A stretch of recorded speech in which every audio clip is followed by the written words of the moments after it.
Hello, my name is Rich Howard, owner of Architectural Builders Supply. In this video is to bring you a closer look at the Donjo number 1578.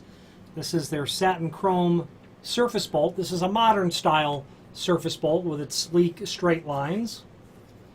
And when you remove it from the package, it's going to obviously include the business end of the surface bolt. It's going to include two different strikes, a surface strike, you might also call it a rim strike, and then also a mortise strike or a floor strike it would be called. You're going to get the bolt that will thread into the tip or the leading edge of the surface bolt, which I'll show you in a moment. Then you'll get a screw package as well. A couple of plastic anchors there would be used as if you are going to install this into a floor, or onto a floor, I should say. Okay. Now, there's a link below this video to a document called Installation Instructions, along with template. Let's go over the dimensional properties of the template first. You can see from the template that it's 8-inch overall length.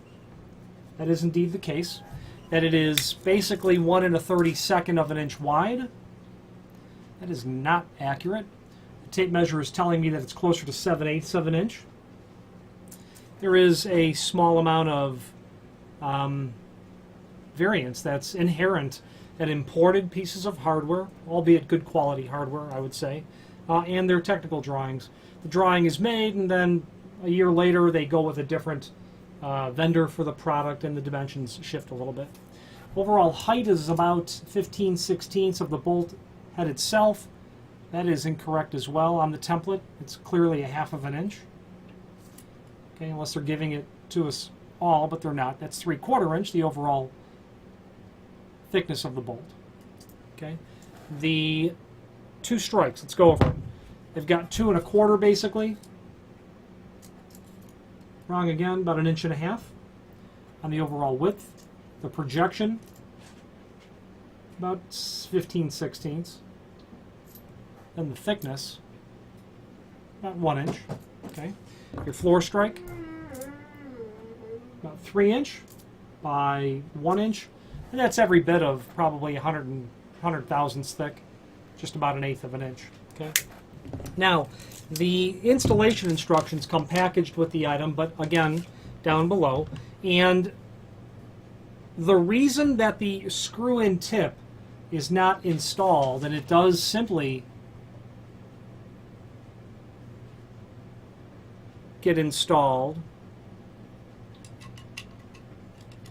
like this, and then the bolt that is included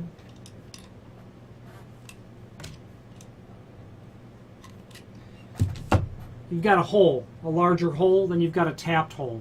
There's threads inside there. You've got a larger hole, you've got a smaller hole. Let's line up the two larger holes.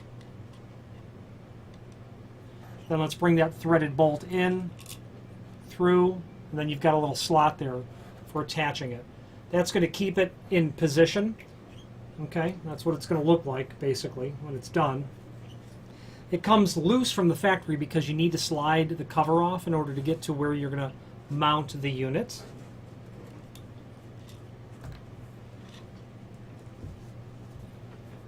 And there is oil in there, so be aware of it. You can just take that and just slide it down. Nothing to worry about. Nothing's going to fly off on you. Again, lubrication, be aware of that.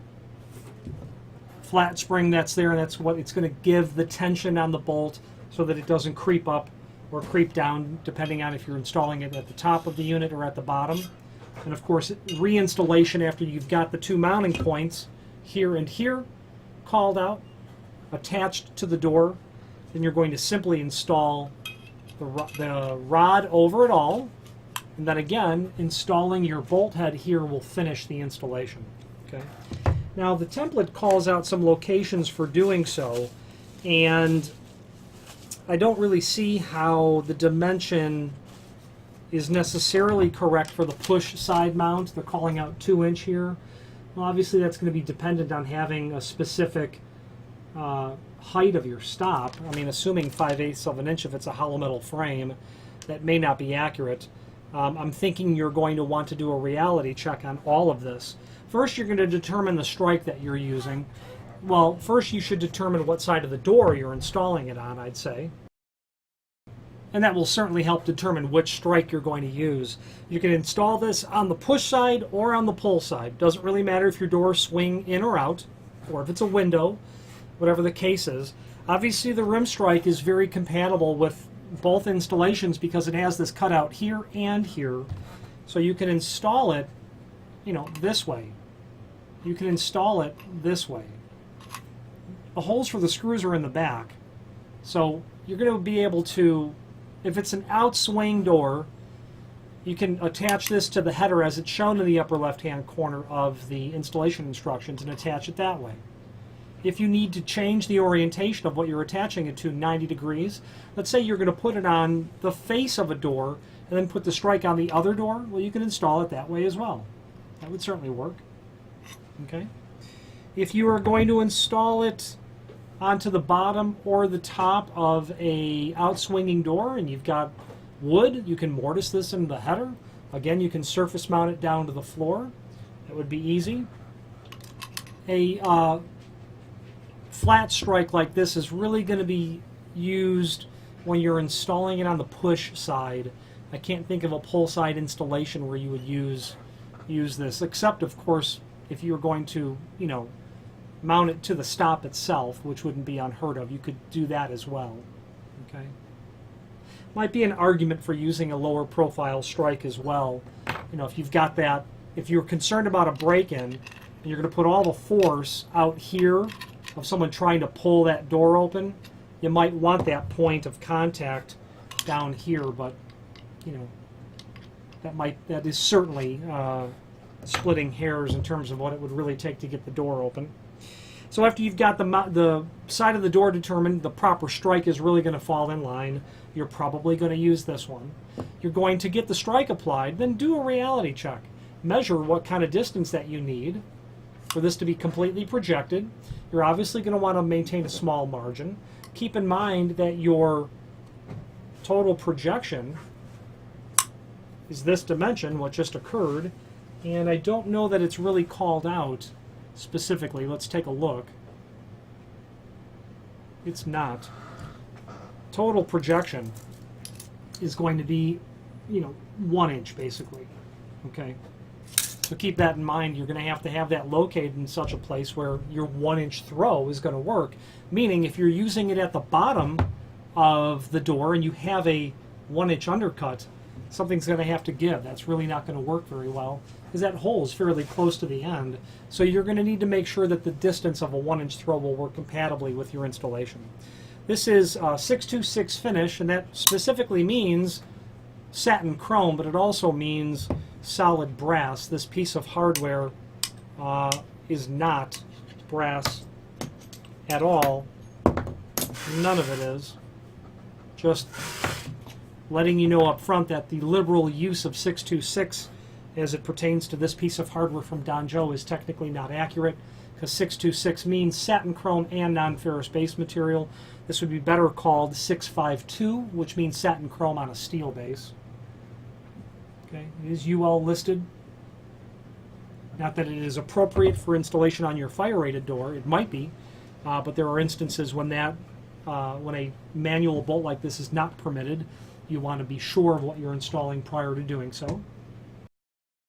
Now below this video is some information. They say that again that it's solid brass. We've addressed that. 8-inch length, 6 1/4 inch center to center for the mounting screws, and we can judge that on the camera. And I would say that that would be correct, or very close to being correct. Okay. Concealed fasteners. That's one reason why people like this modern bolt. You don't see the screws at all. Okay. Well, you'll of course see that little bolt that's there, but it's quite inconspicuous. And then furnished with rim and mortise strikes. The only finish is the 626 that Danjo offers in this bolt. And it is a fairly common bolt, meaning that you'll see it in lots of places from lots of different providers, but you'll also notice that it solves a lot of problems, meaning that it's common.